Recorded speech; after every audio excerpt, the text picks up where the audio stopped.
குழந்தைகளை கதைக்குள் போலாமா? இது ஒரு அமைதியான பள்ளி வகுப்பறை. மணி அடித்ததும் எல்லா குழந்தைகளும் தங்கள் புத்தகங்களை திறந்தார்கள். அப்போது ரவி என்ற குட்டிப் பையன் திடீரென பதற்றமடைந்தான். ஏனெனில் அவனுக்கு பிடித்த பென்சில் காணாமல் போயிருந்தது. அவன் சுற்றி சுற்றி தேடினான். நண்பர்களை சந்தேகமாக பார்த்தான். யார் எடுத்திருப்பாங்க என்று அவன் மனம் குழம்பியது. அந்த நேரம் அவன் பெஞ்ச் உள்ளே ஒரு சிறிய பேப்பர் கிடைத்தது. அதில் நல்ல பழக்கம் இருந்தால் இழந்ததுதானே கிடைக்கும் என்று எழுதப்பட்டிருந்தது. ரவி அதிர்ச்சி அடைந்தான்.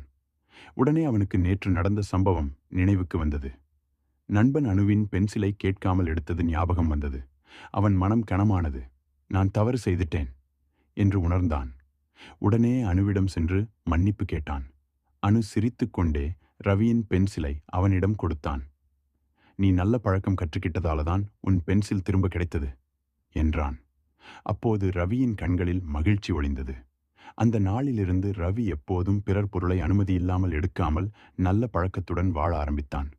குழந்தைகளே, நல்ல பழக்கம்தான் வாழ்க்கையின் உண்மையான ரகசியம்.